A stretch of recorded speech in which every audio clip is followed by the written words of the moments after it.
If you're an international student, or you are someone who's an immigrant in the US, or you're thinking of going to the US, this video is extremely important for you. I'm making this not because there's not enough news channels out there, but I feel that they're just not giving you the right picture of what's going on. And I feel that these big news channels, they just modulate the information any way they want, and they're not sharing the real truth. That's exactly why this video is being made today. So basically, if I explain in Hindi, it's essentially just whatever is the reality मैं वो आपको बताने जा रहा हूँ जो reality आपको news channels पे नहीं पता चल रही है वो बताने जा रहा हूँ बहुत ही इंपॉर्टेंट है इसको समझना क्योंकि आपका फ्यूचर इस पे डिपेंड करता है यार और for me personally when I'm sending thousands of students essentially overseas and I know what's happening I think it's my responsibility to tell you so I'll tell you exactly what's going on whether it affects me positively or negatively. I feel that there are major changes upcoming on the 20th of January 2025 when Trump finally gets back into the White House. And I want to show you proof. First things first, take a look at how these news channels present the information to you. You've been told that Trump sides with Elon Musk and he's talking about how the H-1B is a great initiative and they're going to continue it. Yes, they're going to continue it. But this is what's really happening. Take a look at this video. Do you think the country's given us their best people? No. They give us their worst people. They put them in a bin. But in his hand, when he's picking them, is really the worst of the worst. Congratulations, you're going to the United States. Okay. We're calling for Congress to end chain migration and to end the visa lottery system and replace it with a merit-based system of immigration. This clearly shows that at various occasions, Trump has mentioned already that they're going to move it from essentially a lottery to a merit-based system. And that's something that they've been talking about for years now. And if you don't believe this is a clip from the earlier days, right? It's not very recent. Take a look at some of the other exhibits. Over here, if you take a look at one of the most important advisors of the Trump administration, Elon Musk, you see that he's already tweeting on his Twitter that the H-1B is already broken. It's a system that has been broken for years and needs a major reform. Now, Elon clearly says that the major reform will come in the form of increasing the minimum wage level of the H-1B. That means that American workers who are being undercut and because of them, other people, let's say Indians, Chinese nationals who are actually on the H-1B and able to get jobs should not be able to do that simply at the expense of those jobs which go to Americans.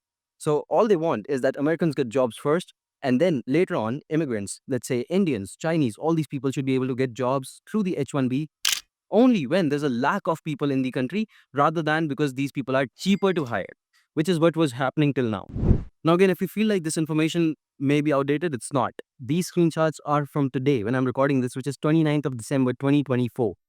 And if this actually goes through, employers may not actually prefer to use the H-1B system as it is, simply because it's going to get costly and costly. You already know there's a minimum wage requirement on the H-1B, and if that becomes higher and higher and higher, of course, what's going to happen is that the employers are going to stop using it.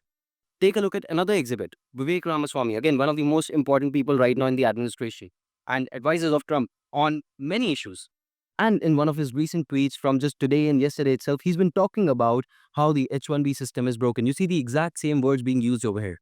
That means Vivek Ramaswamy, Elon Musk, Donald Trump, all have been sitting together and discussing about this already. They want to build it into a system that is not a lottery, which is again clearly mentioned over here, and it should be merit-based. And at the same time, the employees should not be allowed to just be tethered to a particular corporation, and they should be able to change organizations and everything, work for multiple ones, maybe whatever. But the point is that it is certainly moving towards a system which is more merit-based rather than a lottery-based system.